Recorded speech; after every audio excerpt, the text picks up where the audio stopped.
오늘은 이스라엘의 절기들 이런 제목으로 말씀을 나눕니다. 예전에 교회 앞마당에 동네 아이들이 다 모여서 거기서 구슬치기도 하고 다망구도 하고 오징어 게임도 하고 거기서 모여 놀았습니다. 교회 아니면 놀 데가 없었고 재미가 없었습니다. 기억을 되돌아 보면 여름 성경학교나 이런 여름 행사 때, 성경학교 때 이럴 때는 특별히 전도를 하는데 그 당시만 해도 큰 북을 덩치 좋은 남자 집사님이 지고 둥둥둥둥 치면서 찬송 부르면 우린 그 뒤에 따라가고, 그러면서 아이들이 다 거기에 안 믿는 아이들도 붙어서 같이 덩달아 신이 나서 따라다니면서 성경학교 따라 들어와서 예배를 드리고, 그때 생각나십니까? 예, 그렇게 했었습니다. 그리고 성경학교 마지막 날에는 저희 교회 같은 경우에는 산에 소풍을 갔는데, 소풍 가서 뭐 별거 하는 거 없습니다. 여전히 성경 공부하고. 그런데 빵을 줘요. 빵, 삼립빵. 삼립빵을 주는데 그 빵을 그렇게 먹고 참 신이 났었습니다. 겨울철이 되면 성탄절을 준비하는데 저녁에 6시, 7시 되면 벌써 어둡죠. 그러면 그때에 저녁 먹고 교회 오든지, 교회 와가지고 깜깜할 때까지 성탄절 연습을 합니다. 찬양 연습을 하고 율동 연습, 또 성경 연습, 암송을 외우고, 암송하는 것도 들어왔다 나갔다를 한 달 내내 그것을 외우고 연습을 그렇게 했던 기억이 납니다. 성탄절 배경에 이 예배당 강대상 뒷 배경에 그 동방박사 그림도, 실제로 그림 잘 그리는 집사님이 계셔가지고 성탄절 되면 그 그림을 크게 그려 놓으면, 그러면 그게 그렇게 신이라고 보고 신기할 수가 없습니다. 여름이면 1년에 한 번 관광버스를 타고 저 시골에, 그 당시에 산상집회라고 하는 것이 있었거든요. 천막치고 월요일부터 금요일까지 천막치고 구역별로 밥해 먹고 된장국 끓여 먹고, 그러면서 그 냇물이 있으니까 냇가에 또 예배만 저는 늘 드린 건 아니고, 솔직히 말해서 예배도 좀 드리고 물가에 많이 놀고 그렇게 물가에 놀고 했던 그런 기억들, 그리고 타보기 힘들었던 최신형의 관광버스를 타고 몇 시간씩 그렇게 산상 집회를 간다는 것이 너무나 신나고, 교회 안 다니는 아이들은 그 재미를 알지를 못합니다. 그런 추억이 없을 것입니다. 그러나 그보다 더 중요한 것은 뭐냐 하면, 하나님의 백성들은 매번 드리는 예배마다 그 예배 자체가 기쁨이고 하나님 주신 은혜와 복이 넘치는 것입니다. 거기다가 성탄절, 부활절 이런 절기와 행사들은 또 다른 기쁨과 은혜를 우리에게 선물로 더하여 주는 것입니다. 이번 추수감사절 우리 예배를 준비하는데, 추수감사절에 이번에는 우리 성가대 찬양뿐만 아니라 이제 사랑방별로나 아니면 가족별로나 아니면 뜻이 맞는 사람 3, 3, 5 팀을 만들어서 감사절, 감사 영상을 핸드폰으로 1분 안쪽으로 그렇게 찍어서 만들어서 한번 재밌게 만들어 보십시오. 그래서 그 영상을 사무실로 내어서 그 영상, 감사 영상 콘테스트를 하는데, 그 중에 1, 2, 3등을 뽑아가지고, 그래서 그거를 예배 시간에 같이 이렇게 상영하고 은혜를 나누고, 그리고 그 1, 2, 3등 드는 그 팀에게는 교회에서 푸짐한 회식비도 드리고, 그래서 추수감사절에도 이런 이제 특별한 좀 추억, 즐거움과 기쁨으로 하나님께 축제로 그렇게 예배를 드리는 은혜를 더하여지는 그런 예배로 준비가 되었으면 좋겠습니다. 하나님께서는 구약의 이스라엘 백성들에게도 이 은혜라고 하는 것이 절대로 단조롭지 않도록 하기 위하여서 하나님께서는 절기를 허락하여 주셨습니다. 그래서 절기를 통하여서 하나님의 은혜의 기쁨과 감사와 감격이 계속해서 넘치도록 여러 가지 절기를 주셨는데, 오늘 우리가 레위기 23장을 대하는데, 레위기 23장은 바로 구약시대 이스라엘 백성들에게 하나님이 은혜를 더하게 하기 위하여서 허락하신 특별한 절기들을 소개를 하고 있습니다. 이를 가리켜서 방금 읽은 말씀처럼 여호와의 절기다 이렇게 말씀을 합니다. 절기는 6월절로부터 시작해서 초막절로 그렇게 마칩니다. 가장 먼저 기본이 되는 매주마다의 절기가 있는데, 그게 뭘까요? 안식일입니다. 안식일. 이제 이 구약의 절기 속의 은혜에 우리가 잠시 들어가서 하나님의 은혜를 함께 누렸으면 좋겠습니다. 먼저 안식일입니다. 3절 말씀 같이 읽습니다. 엿새 동안은 일할 것이요 일곱째 날은 쉴 안식일이니 성회의 날이라. 너희는 아무 일도 하지 말라. 이는 너희가 거주하는 각 처에서 지킬 여호와의 안식일이니라. 아멘.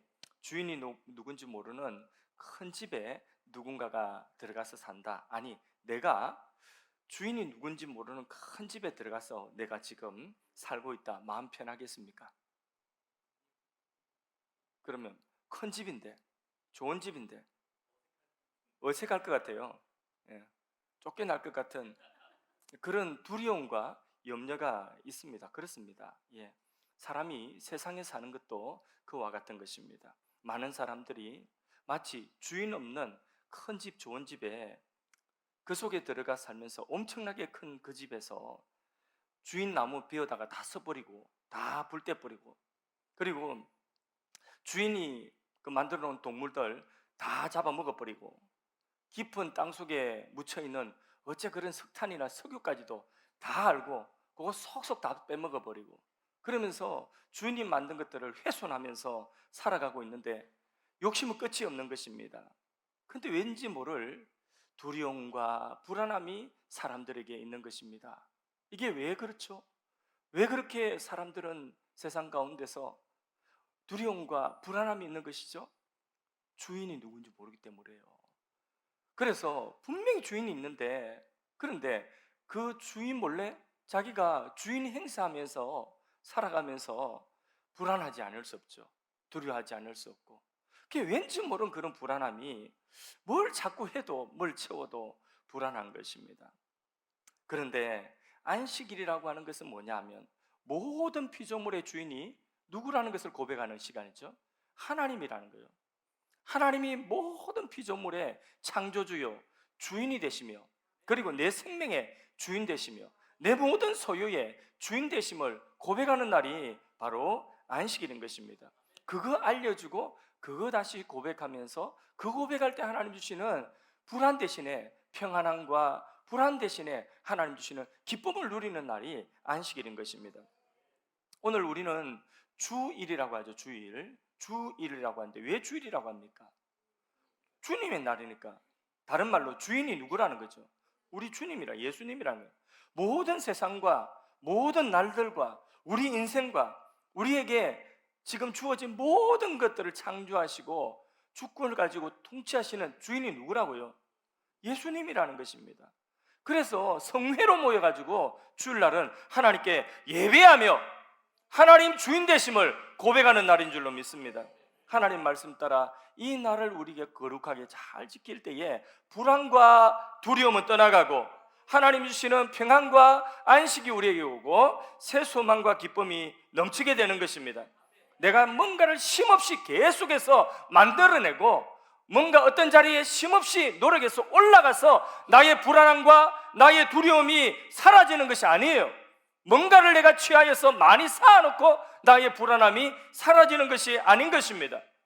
모든 것의 주인이 하나님이심을 고백하며 성회로 모여서 하나님 앞에 예배드릴 때에 비로소 참된 안식이 우리에게 찾아오는 것입니다.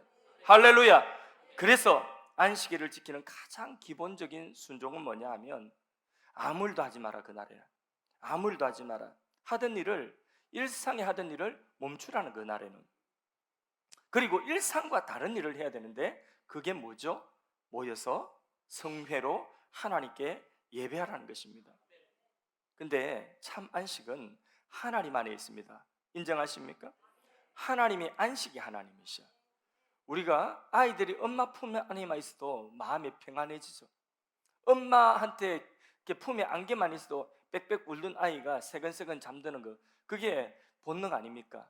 창조주 하나님 안에 우리는 피조물이기 때문에 그분 안에 있는 생명, 그분 안에 있는 생명 속에 우리가 들어갈 때에 우리가 거기서 참된 평안을 누리는 것입니다.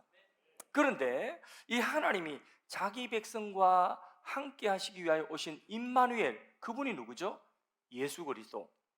예수 그리스도, 바로 그 예수의 이름으로 거룩한 성회로 우리가 모여서 예수 그리스도의 공동체 안에서 하나님 앞에 예배드릴 때에 우리 안에 왠지 모를 불안과 그 염려와 두려움이 떠나가고 참된 하늘의 평안과 안식을 우리가 누리게 되는 것입니다. 그래서 거룩한 주일을 우리가 복되게 하나님 앞에 모여서 예배드리는데, 이 예배드리는 것을 여러분 절대로 소홀하게 여기지 마시기를 바랍니다. 오늘 우리에게 진정한 안식은 예수 그리스도, 예수의 이름으로 모여서 성회로 모일 때에 거기에 참된 안식이 있는 줄로 믿습니다. 예, 안식일의 교훈이에요. 두 번째, 이제부터 이제 본격적인 절기예요. 그 절기는 뭐냐면 1년에 이제 한 번씩 돌아오는 절기입니다. 유월절과 무교절입니다. 이게 두 절기가 하나로 묶였어요. 그래서 두 개를 한목에 소개합니다.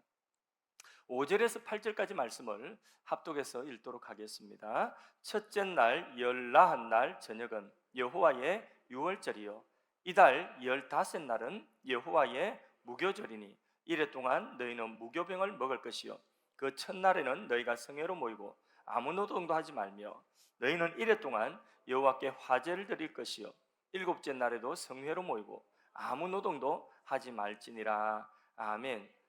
6월절은 이제 1월 정월입니다. 1월 열날 유대 종교력으로 1월입니다. 우리 오늘 태양력으로는 약 3월 내지는 4월이라고 보면 되겠습니다. 근데 어쨌든 1월 14일 날 저녁부터 여호와의 유월절을 지키라 말씀하고 있습니다. 우리가 이 세상에 살아가고 있는 것은 너무나 귀한 일입니다. 생명 있다는 것이 너무 귀한 일 아니겠습니까? 그런데 살고는 있는데 뭔가에 내가 종이 되었다, 노예가 되었다. 그게 돈이 되었던, 어떤 힘 있는 자 앞에서 굴복하는 그런 어떤 노예가 되었던, 아니면 질병에 내가 붙잡혀서 질병의 노예가 됐던, 하여튼 무엇인가에서 내가 매여가지고 벗어나지 못하고 내가 거기에 매여 꽁꽁 매여서 꼼짝 못하고 살아가는 이 노예로 살고 있다면 사는 것이 고통스럽죠.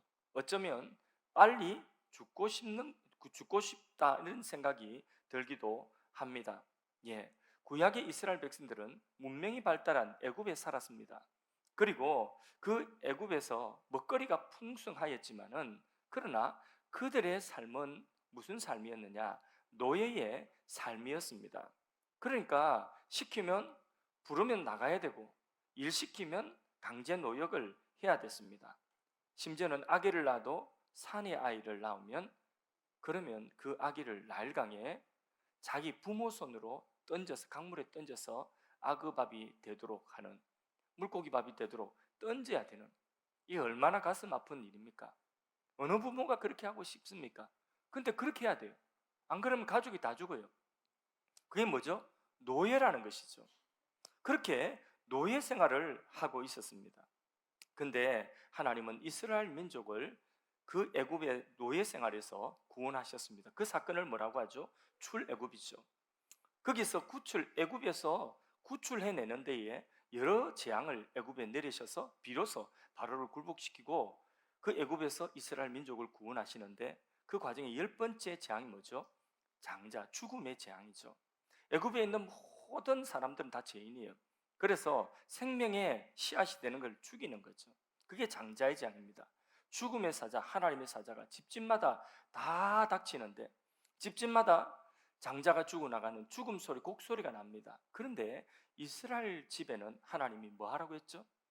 예, 어린 양을 잡아서 그 피를 가지고 문술주에 바르고 있으라고 했죠. 그리고 그 집안에서 나오지 말고 있으라, 피 안에 있으라고 했습니다. 죽음의 사자가 집집마다 다른 이스라엘 백성의 집을 갈 때는 거기에는 죽음의 사자가 보고, 여기는 이미 피가 있네, 이미 누군가 죽었네, 이미 죽었다는 걸, 이미 죽었어요.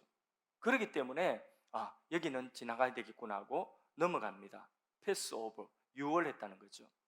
그래서 그 밤이 다 지나갈 동안 그 집안에 있던, 피 안에 있던 이스라엘 민족은 고스란히 생명을 보존하고 애굽에서 바로가 항복하고 애굽에서 한 사람도 빠짐없이 다 출애굽하게 된 것입니다. 이 하나님의 구원 사건을 기념하는 절기가 뭐냐? 바로 유월절이라고 하는 것입니다. 이때부터 이스라엘 민족은 하나님의 백성으로 이 세상에 그 존재를 드러내기 시작하는 것입니다. 이제 더 이상 노예가 아니에요. 자유하는 백성인 것입니다. 한마디로 이스라엘 백성들은 다시 태어난 것입니다. 모든 사람은 두 번 태어나야 돼요. 아담의 후손인 모든 인류는 두 번 태어나는데, 한 번은 뭐냐 하면 생물학적으로 어머니 뱃속에서 태어나는 것입니다. 어머니 뱃속에 태어날 때에, 그때에 우리는 죄 가운데서 태어났어요. 모태에서부터 죄에 오염되어서 태어났어요. 그래서 모든 사람은 죄로 인하여서 결국은 멸망받습니다. 그렇기 때문에 두 번 태어나야 돼요. 그 두 번째 태어나는 것이 뭐죠? 어린 양의 보혈로 죄를 씻음 받고 하나님께 새로운 생명을 얻어서 출생하는 것입니다. 영적인 출생, 중생이라고 하는 두 번 태어나는 이게 있어야지, 그래야지 우리는 값진 인생을 이 세상에 살아가는 것입니다. 영원히 소중하고 값진 인생으로, 영원히 멸망받지 아니하고 영생을 얻는 주님의 백성으로 우리는 살아갈 수가 있는 것입니다. 그래서 존재론적으로 새로운 존재가 되어버린 것이죠. 우리는 예수 믿는 순간 죄와 사망에서 해방되었고 더 이상 죄와 사망의 노예가 아닌 것입니다. 하나님은 이 구원을 기억하고 매년 유대 종교력으로 1월 14일 해질 때가 되면 유월절 양을 잡고 유월절이라고 하는 절기를 지키라고 했습니다. 양의 피를 뿌리면서 그렇게 유월절을 지키는데, 이렇게 이스라엘 백성들을 하나님이 애굽에서 구원하신 사건을 기념하면서 그들은 앞으로 또 어떤 하나님을 믿고 신뢰하게 되죠? 앞으로 우리가 어떤 상황에 놓이든지 우리를 구원하시고 동일한 능력으로 우리를 구원하실 그 하나님을 우리는 신뢰하며 살 수 있다는 것을 다시 한번 확인하는 것이죠. 자, 14일 이제 해가지고 6월절이 지났습니다. 그 다음날 15일부터는 뭘 지킨다고 나와있죠? 무교절을 지킵니다. 그날부터 7일 동안은 누룩이 들지 않는 떡을 먹습니다. 맛이 하나도 없어요. 누룩이 안 돼, 발효가 되지 않으면 떡이 땅땅 붙어 있어요. 그러니까 이거는 단 것도 없고 누룩도 안 들어가니까 먹기가 힘든 그런 떡입니다. 7일 동안에 이 누룩 없는 떡을 먹는 이 절기가 뭐냐면 무교절이라고 하는 것입니다. 그것은 이스라엘 백성들이 훗날 가나안에 들어갔을 때에 가나안에 농사지어서 먹거리가 많고 그리고 등 따시고 배부를 때에 이 매년 무교절을 지키면서 그 당시에 출애굽 당시에 먹었던 그 딱딱했던 그 무교절을 먹으면서 다시 그것을 7일 동안 강제로 먹어요. 오늘 말하면 여러분 7일 동안에 꽁보리밥 7일 동안 먹는 거예요. 와닿습니까? 먹기 싫은데 꽁보리밥 7일 동안에 반찬 없이 먹는 거예요. 좋아요? 행복해요? 그걸 먹는 것입니다. 그렇게 먹을 때에 그 무교병을 먹으면서 이스라엘 백성들이 우리가 사는 것이 하나님의 은혜로 사는 것이구나, 나 잘난 맛에 내가 사는 것이 아니라 하나님의 은혜로 사는 것이구나. 그래서요, 이스라엘 백성들에게 이 무교절은 그 누룩 없는 떡을 씹어 먹으면서 그들의 정신이 살아나는 절기가 바로 뭐냐면 무교절이라고 하는 것입니다. 언제나 이 무교절의 정신만 잘 가지고 있으면 하나님 그들에게 은혜를 베푸십니다. 왜? 겸손하니까. 하나님이 그들의 하나님 되어주셔서 그들을 이기게 하십니다. 부흥이 일어나는 것이죠. 하나님의 능력이 나타나는 것이죠. 반대로 스스로 잘난 줄 알고 가나안에 있는 이 모든 것들 내가 전쟁에서 이겼고 내가 수고해서 농사지어서 얻은 것이다 하면서 제 잘난 맛으로 잘난 체 하면서 교만하며 살면 여지없이 이방인들에게 그 모든 것 다 뺏겨버리는 것입니다. 그래서 존 뉴턴, 하나님의 은혜, 그 405장, 305장 하나님의 나 같은 죄인 살리신 그 작사하신 존 뉴턴 같은 그런 분은 애굽에서 종 되었을 때를 기억하라는 글귀를 널 붙이고 살았다는 것이죠. 하나님의 백성들을 위험하게 하는 것은 우리에게 닥치는 고난이 아니라 우리에게 성공입니다. 오히려 편안한 현실이 우리에게 하나님의 은혜를 잊기 쉬운 거거든요. 그래서 1년에 한 번은 무교절을 지키면서 그 맛없는 떡을, 질긴 떡을 먹으면서 하나님의 은혜를 다시 새기고 그 정신을 다시 회복하는 것이죠. 구속사적으로 이 유월절 어린 양의 실체는 누구를 가리키는 거죠? 예수 그리스도. 무교절에 누룩 없는 떡을 먹는 것은 그것은 무엇이냐? 죄에서 벗어나 깨끗한 삶을 살아야 한다는 그런 신앙의 다짐을 하는 것입니다. 이와 같은 은혜가 우리에게 있기를 축복합니다. 자, 초실절이라고 하는 절기를 또 지킵니다. 자, 9절에서 14절까지 내용인데요. 다 읽지 않고 그냥 시간 관계상 10절과 11절 이제 초실절, 그 초실절은 언제냐면 자, 6월절 14일 지났죠? 15일 되었죠, 그죠? 바로 그때에 무교절 절기 중에 바로 그때의 첫 번째 곡식이 나오면 첫 번째 곡식단을 하나님께 드리는 절기를 초실절이랍니다. 그러니까 6월절과 무교절 그 사이에 초실절이 들어가 있습니다. 기간적으로는. 자, 10절 11절을 읽어보겠습니다. 읽습니다. 이스라엘 자손에게 말하여 이르라. 너희는 내가 너희에게 주는 땅에 들어가서 너희의 곡물을 거둘 때에 너희의 곡물의 첫 이삭 한 단을 제사장에게로 가져갈 것이요 제사장은 너희를 위하여 그 단을 여호와 앞에 기쁘게 받으심이 되도록 흔들되 안식일 이튿날에 흔들 것이며. 예. 이스라엘이 가나안에 들어가서 첫 이삭이 드디어 농사를 지어서 첫 번째 수확이 나옵니다. 첫 번째 밀보리 이삭이 딱 시기적으로 나올 때에 그것을 보고 얼마나 감격스러웠겠습니까?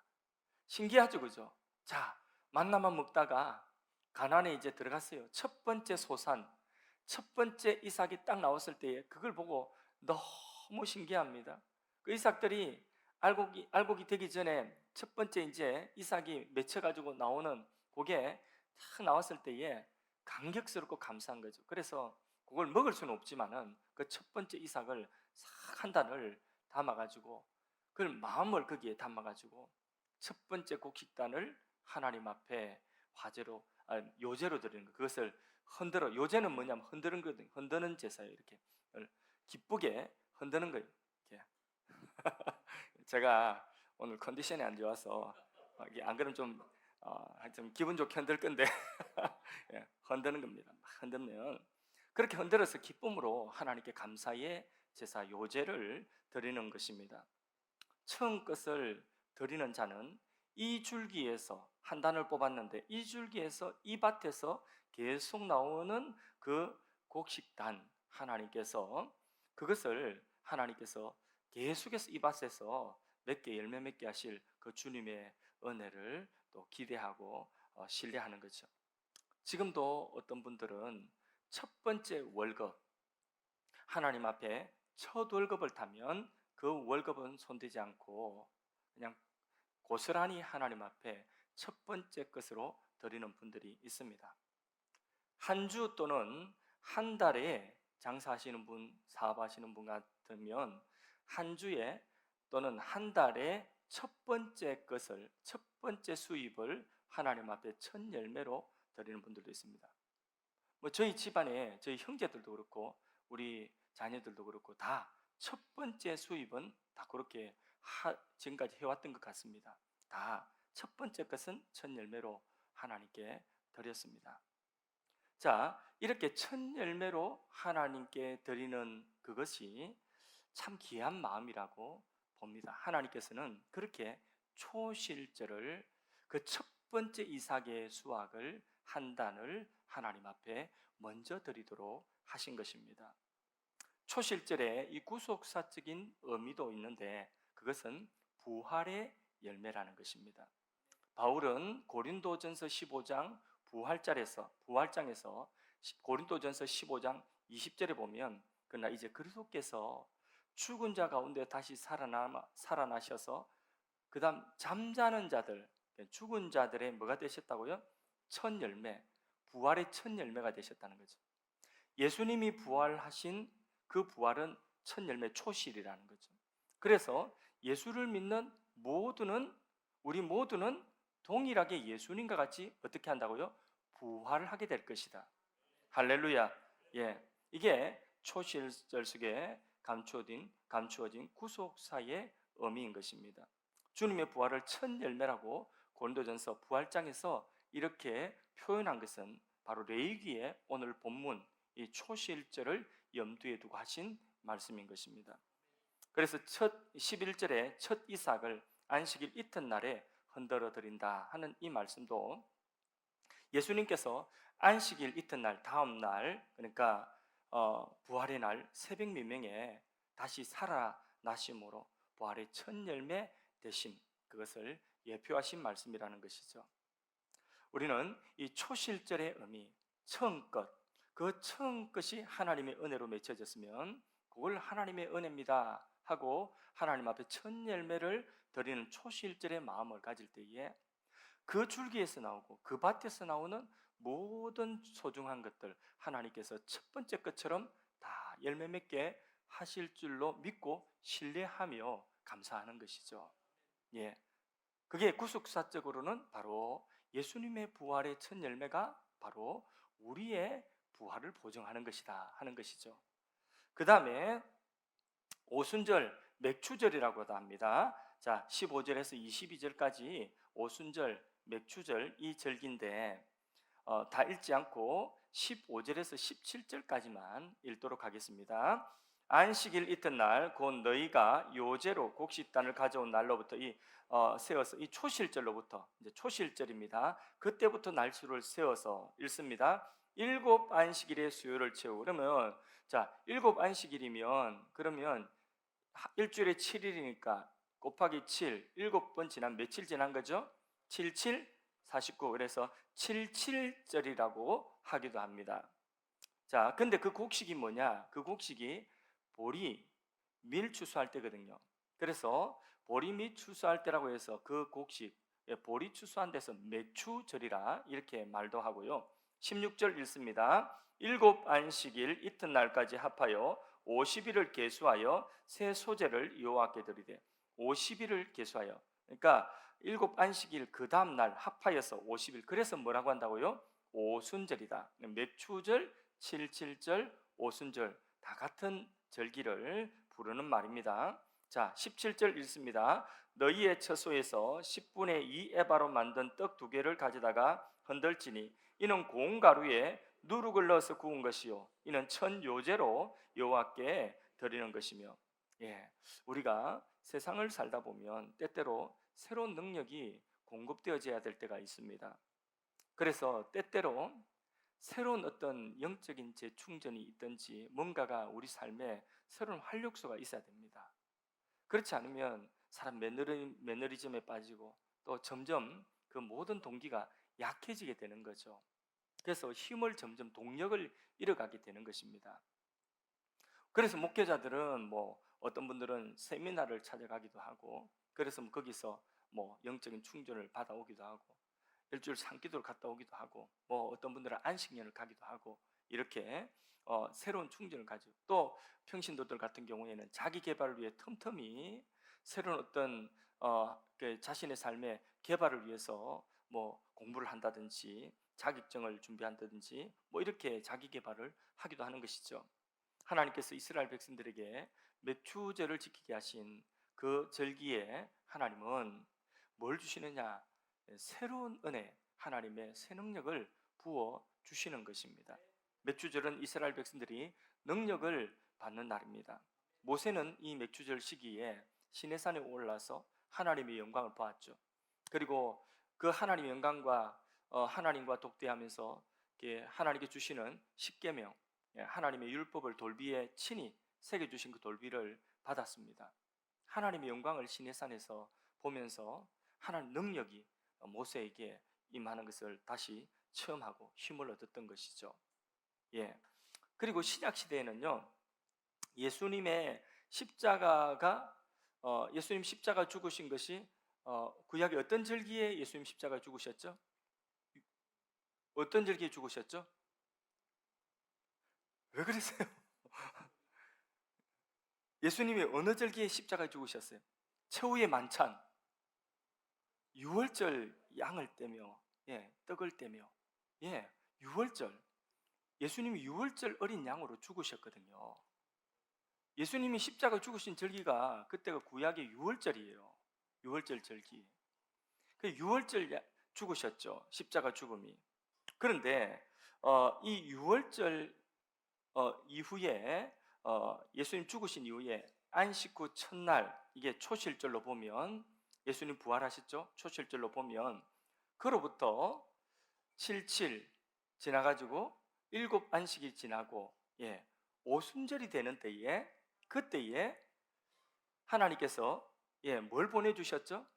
성령을 보내주셨죠. 성령.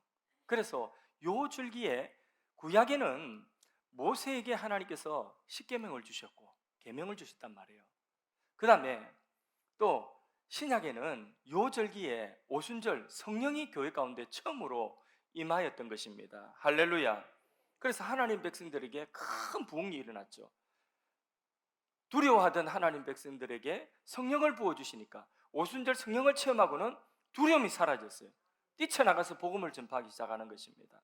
그래서 재용산 받을 뿐만 아니라 하나님 백성들에게는 하나님께서 우리에게 성령의 충만한, 말씀과 성령의 충만한 능력을 공급해 주시는 것입니다. 그럴 때에 부흥이 임하는 것이죠. 부흥의 때는요, 병도 낫기도 하고 기적이 일어나기도 하고 물질이 회복되고 은혜가 풍성해지게 되는 것입니다. 그렇게 새로운 은혜로 충만시켜 주시는 그 은혜가 오순절의 은혜인 것입니다. 할렐루야. 이 맥추절은 초실절로부터 7주가 지난 이후에 완전히 이제는 익은 곡식. 첫 번째 초실절은 먹을 수 없는 거예요. 그냥 거기에 이삭이 있는데 그 이삭이 처음 이제 알이 맺힌 거예요. 아직까지 먹을 수 없어요. 그게 이제 오순절이 지나가면 50일이 지나고 나면 요때가 이제 보리추수, 완전히 익은 곡식이에요. 완전한 익은 곡식. 요걸 이제 추수를 해서, 그래서 맥주절 소제로 드립니다. 그래서 그 곡식을 소제로 드리는데, 그런데 17절에 보니까 그 소제로 고운 그 가루로 떡을 만들어서 떡 두덩이를 흔들어서 하나님께 요제로 이렇게 된 떡 두덩이를 흔들어서 드린다.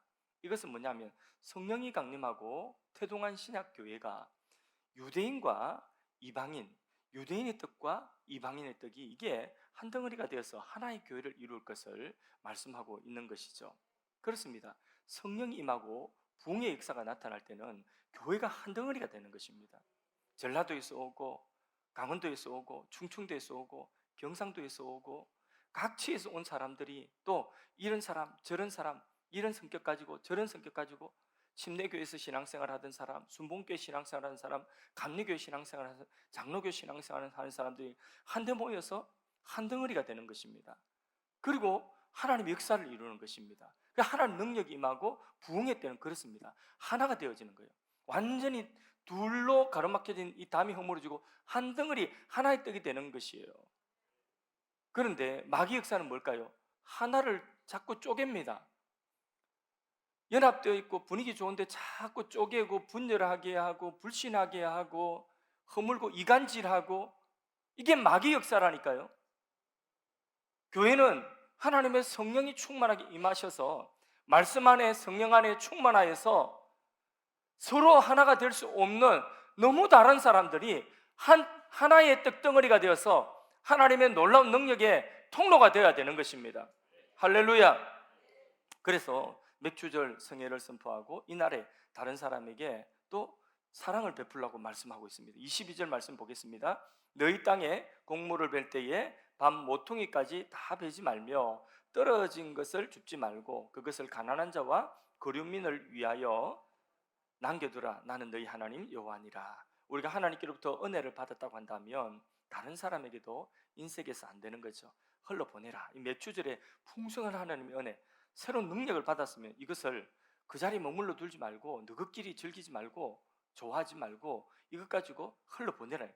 이웃을 위해서, 부족한 자들을 위해서 흘러보내라는 것입니다. 이게 뭐냐? 오순절 맥주절의 은혜. 하나님이 재충전시킨 새로운 능력으로 충전시켜 주시는 그 은혜, 맥주절의 은혜, 오순절의 은혜인 줄로 믿습니다. 그 다음에 나팔절입니다. 이제 쭉 날짜가 흘러가서 7월 달이 되었습니다. 7월 달. 자, 나팔절입니다. 나팔절 23절에서 25절까지인데 24절만 보겠습니다. 같이 읽습니다. 이스라엘 자손에게 말하 이르라. 일곱째 달 곧 그 달 첫날은 너희에게 쉬는 날이 될지 이 나팔을 불어 기념할 날이요 성해라. 7월은 종교력인데 이때에 종교적인 절기가 여러 가지 중요한 절기가 있습니다. 자, 이 날에 나팔절, 나팔을 크게 불으라는, 하루 종일 나팔을 불며 그러면서 하나님의 통치, 온 세상에 하나님의 존재와 하나님 통치를 선포하는, 사실 이게 나팔절, 이 유대력으로는 이게 7월인, 유대 종교력으로는 7월인데 민간력으로는 이게 정월 1월이요. 설날이에요, 설날. 오늘 말하면 신년이 신년. 설날인데 이 새해 첫날에 나팔을 불며 하나님의 통치하심을 온 세상에 다 듣도록 알리라는 거죠. 선포하라는 거죠. 이처럼 우리도 다른 나팔, 분명치 못한 나팔을 부는 것이 아니라 복음의 나팔, 예수 그리스도의 승리와 구원의 나팔을, 하나님이 통치하신다 그 나팔을 우리가 크게 불어야 되는 것입니다. 우리가 이 나팔을 힘차게 불 때마다 하나님 나라 능력 있게 임하고 원수 마귀는 쫓겨가는 줄로 믿습니다. 그 다음에 이제 26절에 32절까지가 대속죄일인데 요거는 우리 16장에서 이미 자세히 했습니다. 넘어갑니다. 이제 마지막 초막절입니다. 마지막 초막절. 조금만 더 집중해서 조금만 더 집중해서 요 초막절까지만 집중하십시오. 그럼 이제 기다리던 기도의 시간입니다. 초막절, 마지막 초막절 33절, 34절 내용인데요. 34절 같이 읽어보겠습니다. 이스라엘 자손에게 말하 이르라. 일곱째 달 15째 날은 초막절이니 여호와를 위하여 이레 동안 지킬 것이라. 아멘. 자, 7월 15일이 되어서 성회로 모입니다. 대속죄일은 7월 10일이고요. 그건 이미 생략하고, 자, 7월 15일 이제 마지막 유대력의 절기입니다. 그게 뭐냐면 성회로 모여서 7일 동안 초막에서 지냅니다. 그러면 초막에서 뭘 기억하죠? 광야 40년 천막 치고 하나님 보호받고 살았던 그때를 기억하는 것입니다. 그리고 제 8일째도 성회로 모입니다. 이게 이제 마지막 날이에요. 성회 8일째. 여기에 대한 이 마지막 날에 대한 복음서, 초막절의 마지막 날에 대한 그 복음서의 해석이 나옵니다. 요한복음 7장 37절에 보면 예수님께서 명절 끝날에 그 큰 날, 이 날이 무슨 날이냐? 초막절이거든요. 그 초막절 맨 마지막 8번째 성회로 모이는 그 날에 예수께서 외쳐가라사대 누구든지 목마르거든 내게로 와서 마셔라. 실로암 못에서 그 주준자의 제사장이 우물물을 떠가지고 그 물을 부어드리면서 메시아가 올라를 고대하고 메시아를 대망하는 오 메시아여 오소서 하는 그 날이거든요. 마지막, 그게 절기의 마지막 날 하이라이트입니다. 물 붓는 날. 그때에 물 붓는 그 자리에서 예수님이 서셔서 크게 외치기를 누구든지 내게로 와서 마셔라. 내게로 와서 마시는 자 그 배에서 생수의 강이 흘러넘치리라. 할렐루야. 나를 믿는 자는 성령이 흘러넘치리라. 이렇게 말씀을 하신 것입니다. 자, 바로 이 초막절 예수님이 자신이 메시아이심을 선포하신 그 절기. 이 초막절에 이스라엘 백성들은 광야에 천막 치면서 살면서 이제 어디 들어가죠? 이 천막 젓고 약속의 날에, 약속의 땅에 들어가는 거죠. 그게 초막절 마지막 날 그 하이라이트인 거죠. 그 약속의 땅에 이제 더 이상 광야 있지 않고 하나님 약속의 땅에 입성하는 그런 기념의 날이기 때문에 누가 와서? 메시아가 와서. 오늘 우리에게는, 구약의 이스라엘 백성들에게는 그 메시아가 누구였죠? 예수님이라는 것을 예수님 자신이 선포하셨죠. 그죠? 예수님이시고, 그리고 오늘 우리에게는 이미 예수님의 초림은 끝났고 오늘 신약의 우리들에게는 예수님의 재림, 그렇죠? 그래서 구원사적으로는 예수님의 재림으로 우리가 이 광야와 같은 세상을 지나서 어디로 들어가느냐? 새하늘 새 땅에 들어가는 그것을 소망하고, 이 광야에서 주님이 새하늘 새 땅으로 인도하여 주실 것을 우리가 고대하고 신뢰하며 고백하는 그 시간이 그게 바로 뭐냐면 초막절의 은혜라고 하는 것이죠. 구약의 스가랴서는 제1장부터 메시아에 대한 예언을 막 쏟아내고 있습니다. 그러면서 스가랴 제일 마지막 장 14장에 보면 초막절을 지키는 것으로 메시아 예언을 마무리 짓습니다. 초막절 지키는 것으로. 그날은 말방울을 막 이렇게 말방울 방울 달고, 그러면서 온 세계 열방들이 어디로 모이느냐? 바로 초막절 지키기 위해서 열방이 모인다고 하거든요. 그렇게 초막절을 지키러 올라오는 그 백성들이 하나님 백성이라, 구원받은 하나님 백성이라는 거죠. 초막절을 지키지 않는 사람들은 다 불신자, 심판을 받을 것이라는 거죠. 그러니까 이처럼 초막절도 예수 그리스도가 주인이 되시는 것입니다. 예수로 말미암아 우리가 천국 들어가고 새하늘 새 땅에 들어가고, 그 천국에 들어가기 전까지 우리가 광야 생활과 같은 이 세상 살이하는 동안에 천막 치고 살아간 나그네 이 세상에 누가 보호하시고 누가 공급하시고 누가 먹이시고 누가 인도하신다고요?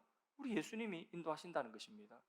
그 절기에 바로 예수 그리스도의 그런 예표가 들어있는 것입니다. 지금까지 이제 8대 절기를 개략적으로 보았는데 각각의 절기에 공통점이 다 있습니다.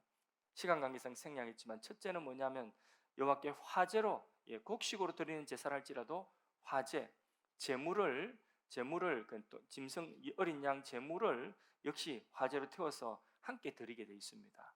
이 절기들에 그는 이 제물을 불살라 드리는 이 제물이 다 누구냐면 예수님의 희생을 말하는 거거든요. 모든 절기 속에는 뭐가 들었냐? 예수님의 십자가의 희생이 들어있다는 것이고요. 또 절기의 공통점에는 아무 노동도 그 절기에는 하지 마라. 그날에 너희가 뭐 하는 날이라고요? 안식하는 날이다. 안식일도 안식일이요, 초막절도 안식일이요, 모든 절기가 이는 너희의 신날이다, 안식의 날이다 하셨습니다. 그래서 절기를 지킬 때 하나님 백성들에게 주시는 그 안식이 있는데 예수 그리스도를 통하여 우리에게 주시는 참된 안식을 주신다는 것을 미리 절기 속에 포함시켜서 보여주는 것입니다. 따라서 모든 절기는 예수 그리스도의 구속에 대한 모형이고 예표입니다. 그림자입니다. 그래서 실체는 예수 그리스도라는 구약의 절기 속에 가장 핵심적으로 그 절기 속에 누가 담겨져 있다는 거죠? 예수 그리스도. 예수 그리스도가 그 절기 속에 선물로 담겨 있다는 거죠. 그래서 성경 말씀 요한은 이 사실을 깨닫고 요한복음 5장 39절 한번 읽어봅시다. 요한복음 5장 39절 뭐라고 말씀하고 있는지 읽습니다. 너희가 성경에서 영생을 얻는 줄 생각하고 성경을 상고하거니와 연구하거니와 이 성경이 곧 내게 대하여 증언하는 것이라. 이 성경, 구약의 모든 성경, 이 성경들이 다 이 구약 속에 있는 이 모든 절기들이 다 누구에 대한 것이라고요? 예수 그리스도. 바로 예수 그리스도, 예수님에 대하여 증가하고 있는 것이다. 결론적으로 절기 속에 감추어진 하나님의 구원의 계획은 예수 그리스도, 안식도 예수 그리스도 안에 있다. 그럼 묻습니다. 오늘 현대교회가 어떻게 하는 것이 이 절기들을 바르게 지키는 것일까? 우리도 안성파처럼 나팔절 지키고 유월절 지키고 안식교처럼 안식일 지키고 이렇게 해야 됩니까? 어떻게 해야지 됩니까? 우리는 더 이상 그림자 그런 것들 우리가 뭐 안식일이나 뭐 나팔절이나 유월절이나 이런 것들 아직까지 구약에서 못 나온 그것은 다 이단들이에요. 유대교로부터 시작해서 구약에서 아직까지 못 나오고 예수님에게 이르지 못한 건 다 이단입니다. 예수님이 왔는데도 아직까지 그러고 있으면 그건 다 이단인 것입니다. 안식일든 뭐든 뭐 유월절일 뭐 이렇게 안상홍 전부 다 구약이 아직까지 거기서 연못에서 못 나온 이단들이라 보면 됩니다. 그런 것이 아니라 은혜와 복과 안식과 구원의 실체 대신 우리는 누구만 붙드는 되죠? 예수님 붙드는, 그게 절기를 우리가 다 지키는 것입니다. 예수님 한 분 붙드는 절기를 다 지키는. 그러면 예수님 한 분 붙드는 그 징표로서 굳이 우리가 날을 우리가 기념해야 된다면 어떤 날을 기념해야 되죠? 주일입니다. 주일. 예, 주님이 죽으시고 부활하신 것을 기념하는 주일입니다. 그 주일을 우리가 정말 목숨처럼 소중하게 여기고 하나님 앞에 그 주일에 우리가 하나님이 이 절기 속에 있는 모든 은혜들을 예수님을 통하여 다 주시는 날인데, 이날 성회로 모여서 하나님 앞에 우리 예배드리는, 이게 표면적으로 우리가 이 절기들을 다 지키는 길입니다. 그래서 주일을 시시하게 여기지 마십시오. 그 뭐 오늘날 뭐 신약 시대는 율법이 없지 않습니까? 뭐 이런 헛소리 하지 마시고 그냥 주일을 깨끗하게 순수하게 잘 지키면 됩니다. 그 다음에 그건 표면적인 것이고, 진짜 중요한 것, 주일을 지키면서 우리 안에 예수 그리스도, 내가 죽어야 되는 자리에 확실하게 내가 죽고 내 안에 예수님이 사시도록 하는 것입니다. 아멘이십니까? 예. 그리고 그분이 우리에게 주시는 말씀에 목숨 걸고 순종하면 이게 우리가 안식을 누리는 길이고, 이게 하나님의 축복을 받는 길이고, 보호받는 길이고, 잘되고 복되는 길이고, 영원히 사명 감당하는 길인 줄로 믿습니다. 할렐루야.